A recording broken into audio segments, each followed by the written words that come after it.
del Consejo, ¿no? Es decir, cómo están y qué dinámica han impuesto los gobernadores en esta que tú abriste muy bien, con mucho positivo, que se está descentralizando y demás. Y yo diría, ya bueno, sería interesante también que viera Sara y Abelardo, bueno, creo que Abelardo estuvo, la minuta de la reunión con la CEPAL. Tuvimos una reunión, el comité de expertos y nosotros, y hay una minuta, ¿no? Que sería interesante que se discutiera lo que ahí se observó. Me gustaría que lo alojáramos como parte de los planteamientos a seguir. Y cerraría preguntando el asunto de los comedores, porque tanto Sara como Abelardo lo mencionaron, pero yo quisiera saber cuál es la calidad del consumo y de los alimentos que ahí se están dando, porque ha habido mucha discusión, que si son industrializados, que no son de lo mejor, que no se están aprovechando los recursos de las regiones, de los alimentos frescos, que bla, bla, bla, bla, ¿no? Entonces, sí sería bueno hablarlo, ¿no? Y discutirlo, cuáles son los efectos, y el término del Foro Nacional de Seguridad Alimentaria, que participamos muchos de los que estamos aquí, que hablaba de todo un sistema integral, qué impacto ha tenido y qué sigue en términos de intervenciones, porque, bueno, no está Javier Guerrero de subsecretario, entonces ya se cayó el asunto, entonces, bueno, pues habrá que discutirlo, porque, vamos, si va a depender de un funcionario la viabilidad de un programa, pues está muy triste el asunto. Entonces habría que hacerlo en este marco de si estamos en estado de bienestar después de 30 años de transformación que hemos discutido mucho con Rolando, en un estado disminuido frente a un mercado posicionado, ¿no? Gracias, Álvaro. Como les dije desde el principio, es el principio de una larga conversación, ¿no? Ya todas las preguntas de Álvaro pues, nos llevan a varias semanas, pero seguimos. Buenas tardes, Fernando Acosta. Quiero hacer una pregunta a la doctora Sara Ochoa. Básicamente, en sus conclusiones sobre la Cruzada Nacional contra el Hambre, mencionaba que no tenía un carácter de una estrategia de seguridad alimentaria. Bueno, aquí el doctor Abelardo Ávila también ya nos ha platicado muchas veces de los problemas que tenemos con la medición de la carencia por acceso a la alimentación. Entonces, que quisiera conocer más cuál es la idea de una estrategia de seguridad alimentaria, tomando en cuenta que tenemos personas con carencia por acceso a la alimentación que tienen diferentes niveles de ingreso, o sea, no solo tenemos personas con ingresos por debajo de la línea de bienestar mínimo, también tenemos personas que están por arriba de esa línea, incluso que están por arriba de la línea de bienestar. Entonces, esto es una situación compleja en términos de las políticas públicas que tendrían que diseñarse para atender una estrategia de seguridad alimentaria, tomando en cuenta cómo se mide esa carencia. ¿Ya había pedido la palabra alguien? Sí, y luego ya arriba. Primero acá y luego ya, y luego acá.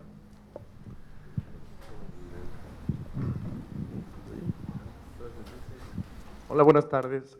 Gerardo Sánchez, consultor investigador de Mutua, Investigación e Innovación Social. Mi pregunta es para el doctor Ávila.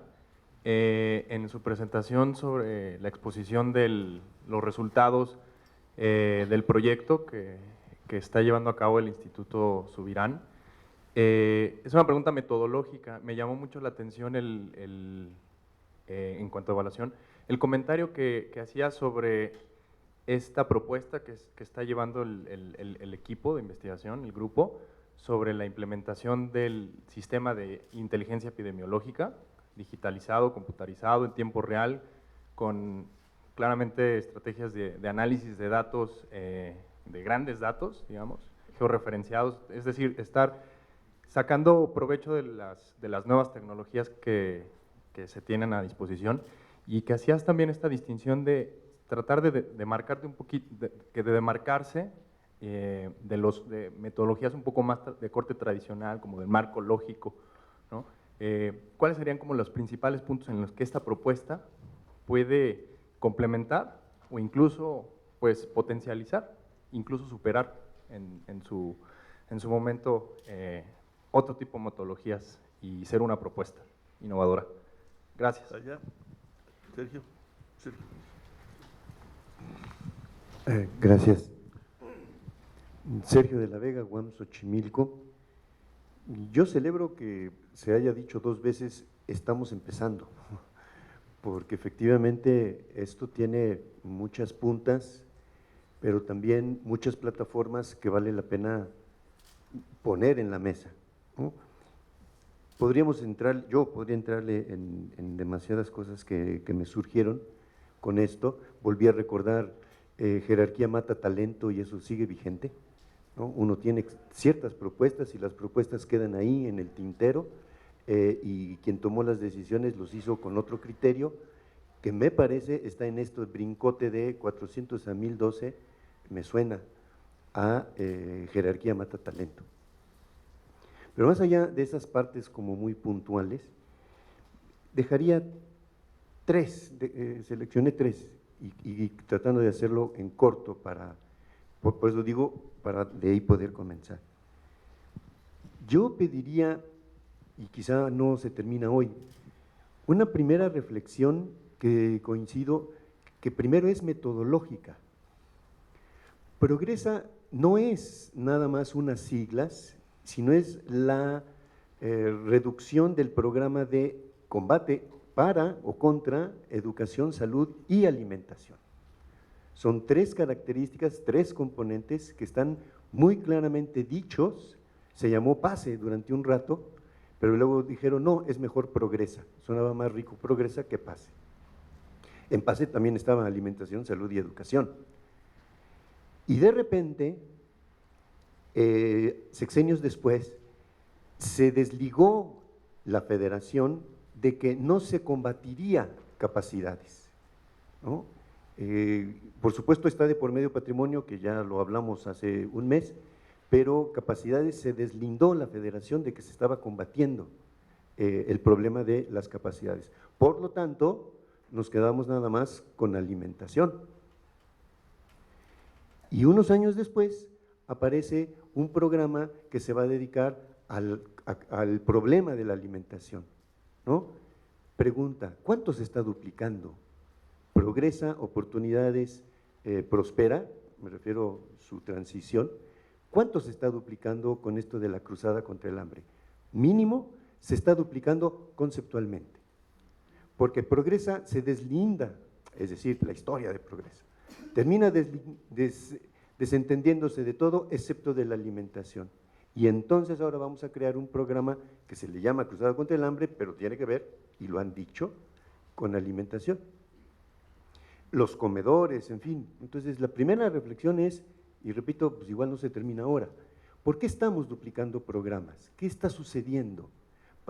Le llamamos programa de alimentación, ahora es Cruzada contra el Hambre. Que más allá de esa historia Coneval para pasar de 2 pobrezas a 3 pobrezas e inaugurar la 4ª, merece esa atención a cómo las propuestas, que yo diría, y abrevio pues, pero las decisiones de funcionarios públicos rebasan a un análisis sistemático y que entonces aparece como estas preguntas, como la que nos citas 2 veces, cómo y cuándo y por qué de 400 a 1012, pues no se queda como muy claro. También en tanto eso precisamente, de que la alimentación está ahí de por medio desde el 96 como punto importante, retomo una frase que no es parafrasear, sino que se está repitiendo. Nos decía Abelardo, administrar nutrimentos es distinto a disminuir la anemia. Y yo lo he mencionado en distintos foros. El combate a la pobreza no es tal, solamente es atención al pobre. Y por eso habremos de entender, y por eso mi primer cuestionamiento, ¿por qué estamos duplicando programas? ¿Por qué se repite otra vez el problema contra el hambre, pero en aquel momento alimentaria? Y de nuevo, igual como estamos en un inicio, estas evaluaciones en general son evaluaciones al interior del programa. Y por supuesto, si yo me dedico a evaluar las reglas de operación, pues de seguro aquel funcionario que se dedicó a cuidar y salvaguardar las reglas de operación, pues las habrá cumplido. Por lo tanto, la evaluación siempre es positiva, siempre es exitosa. Pero, ¿qué tanto estamos evaluando? Por eso las dos cosas anteriores, la disminución de la pobreza alimentaria, la ubicación de la pobreza alimentaria. Como lo mencionamos hace unas semanas, la mayor cantidad de pobres o marginados, en términos absolutos, se aporta por el Estado de Veracruz y el Estado de México.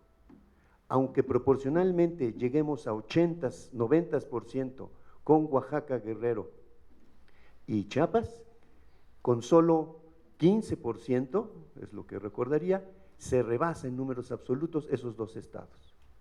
¿Por qué comenzó Cruzada contra el Hambre en Veracruz?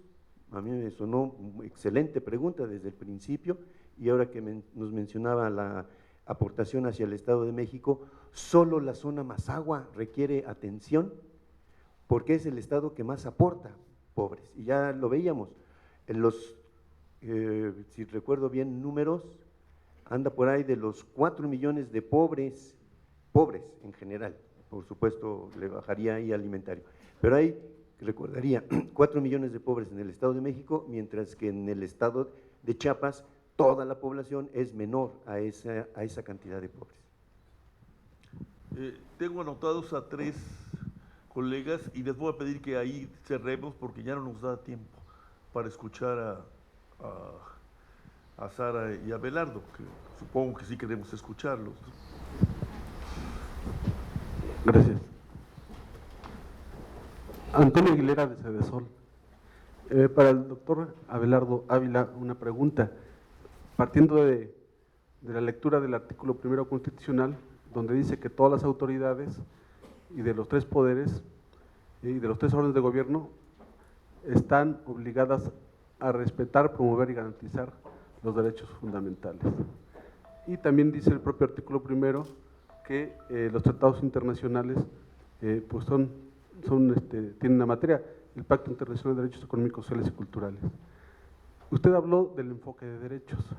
Yo creo que la gran cruzada es que todas las autoridades hagan la parte que les corresponda para garantizar los derechos, entre ellos los sociales. Mi pregunta es, ¿qué está entendiendo el instituto o qué está entendiendo usted por el enfoque de derechos? Porque yo creo que es algo fundamental que hay que dirimir para avanzar en otras materias, porque además tendría impactos presupuestales, instrumentación de políticas públicas y la propia evaluación de los programas y de las políticas. Sería esa la pregunta. Gracias. Ahí.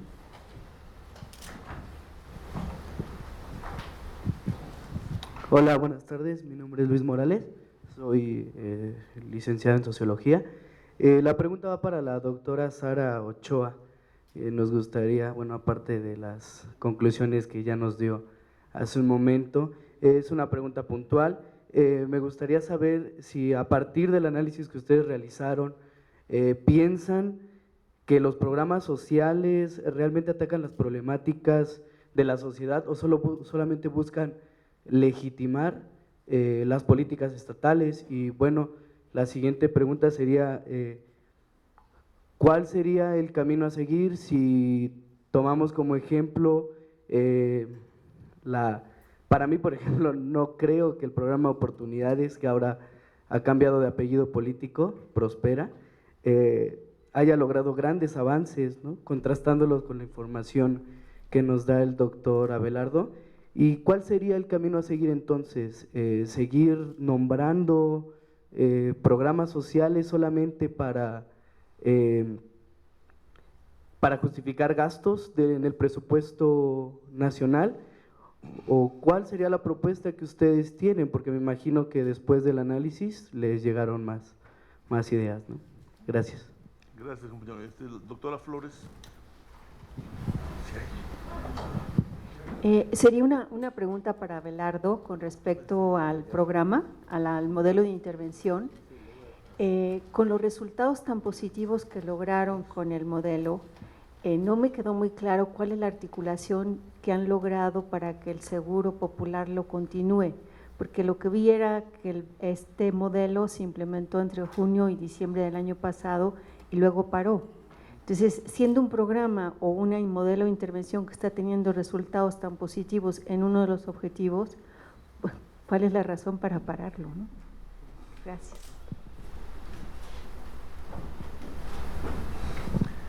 Pues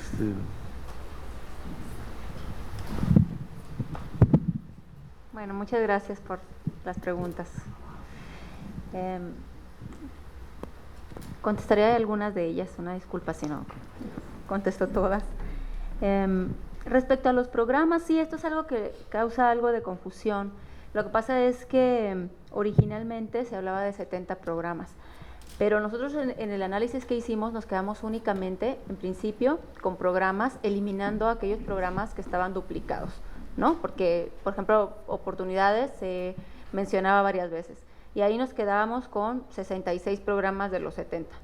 Después el programa México Sin Hambre sacó otro listado, que también eran aproximadamente 70 programas, pero si uno quitaba aquellos que son componentes de programas y nos quedábamos solo con el programa, teníamos un universo de 55 programas, ¿no? Entonces, esos son los que estaban participando en la cruzada en 2014, en el momento que nosotros hicimos el corte, 55 programas no componentes.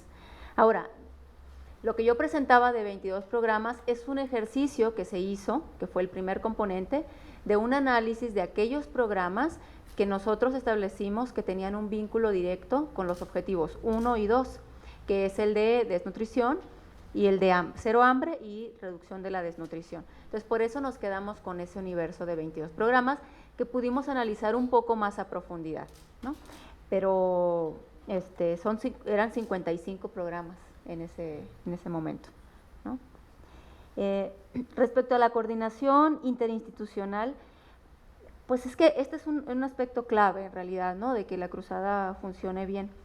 Y bueno, aparte de la instancia que se creó a nivel federal, que fue la Comisión Intersecretarial, donde confluyen, valga la redundancia, las distintas secretarías y dependencias, se crearon instancias paralelas a nivel estatal, los consejos estatales intersecretariales y los consejos municipales intersecretariales, justamente pues buscando esta posibilidad de mayor coordinación entre las distintas secretarías. Nosotros lo que encontramos, yo creo que aquí más como resultado de lo que dijeron los propios funcionarios, es que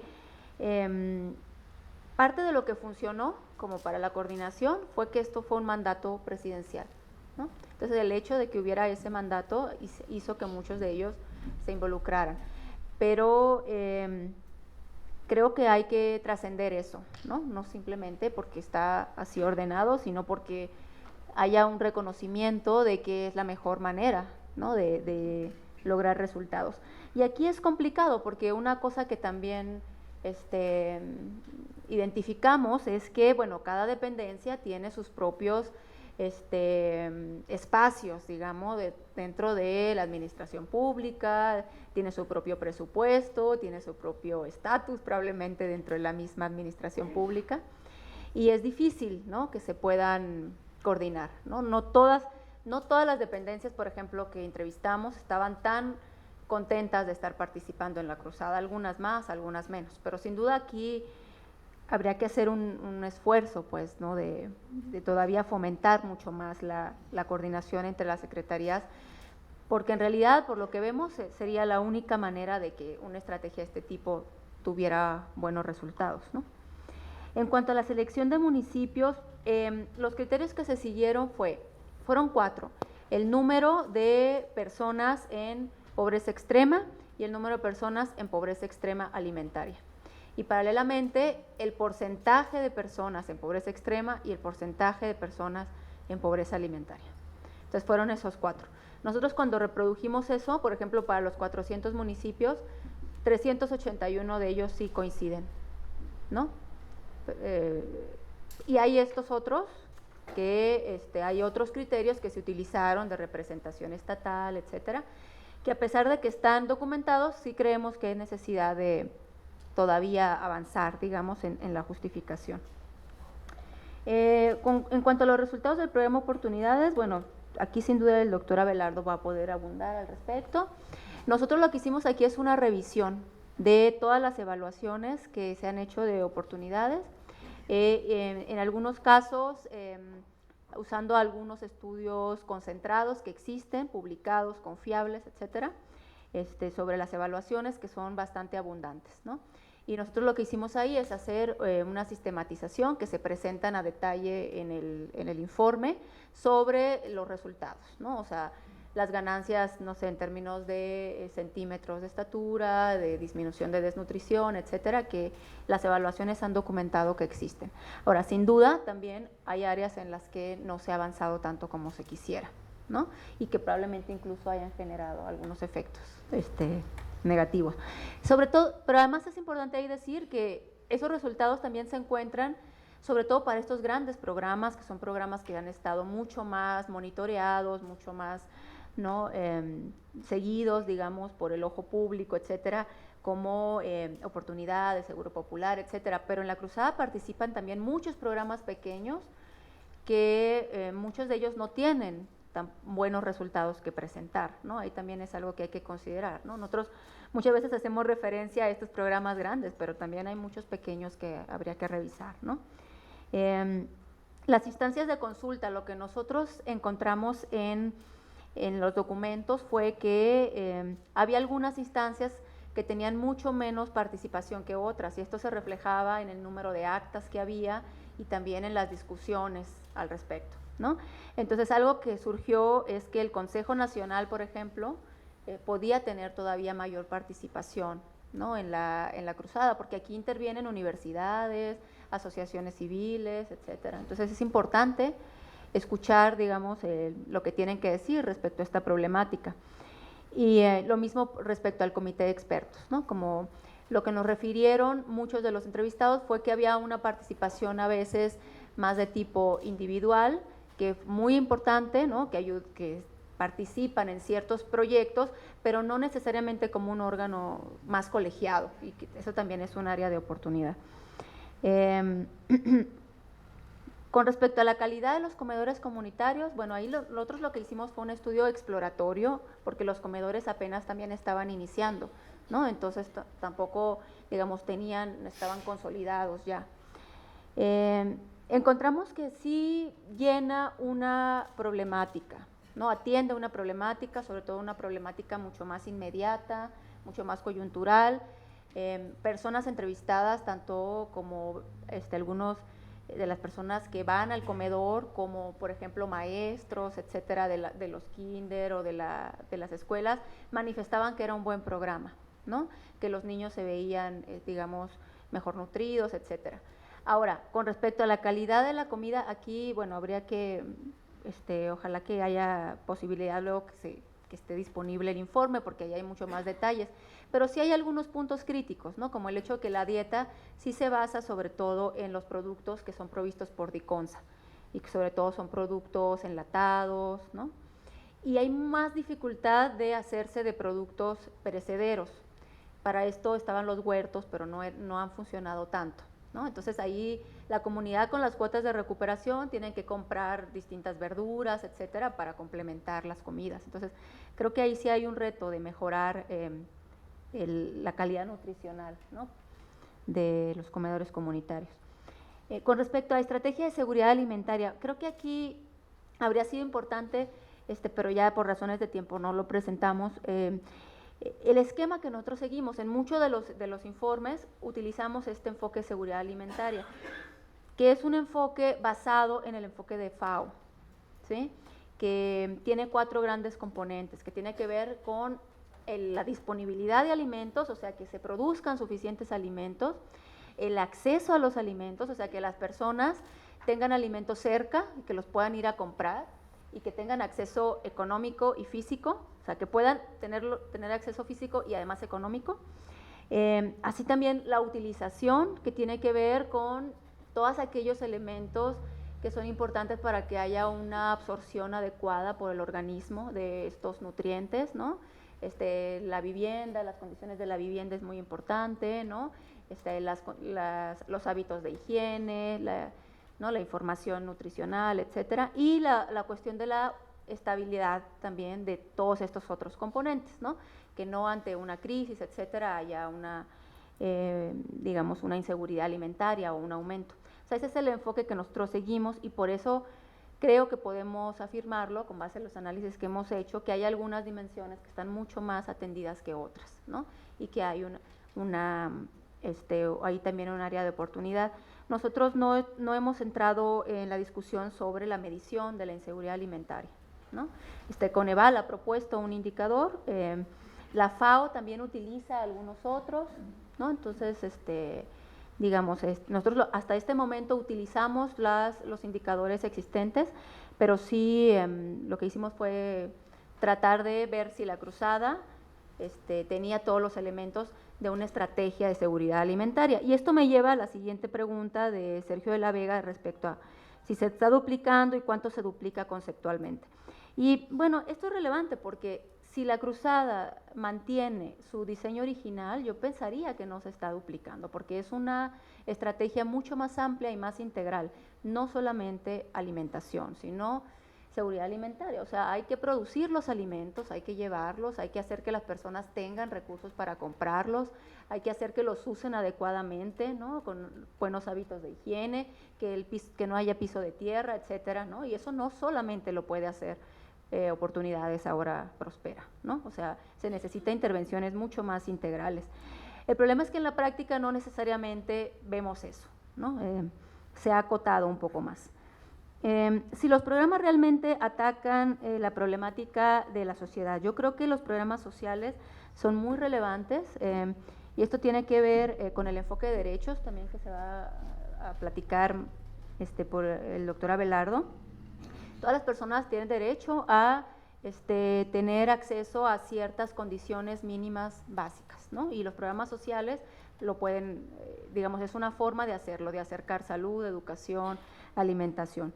Creo que ha quedado muy claro por algunos estudios, por ejemplo, el doctor Fernando Cortés lo ha mostrado muy claramente, cómo en la ausencia de estos programas los índices de pobreza aumentarían de forma importante. Entonces, que sí han sido eficientes, sí lo han sido. El problema es probablemente no lo suficiente y probablemente también no es lo único que se necesita para combatir los problemas, ¿no? O sea, también está toda la parte de la política económica, de las condiciones de empleo, de ingreso, etcétera, que también hay que considerar. Entonces, no puede pedirse a los programas sociales que hagan algo que le corresponde, digamos, a una política económica más general, ¿no? Yo lo dejaría hasta acá. Muchas gracias. Rápido, ya se acabó, casi se acaba el tiempo.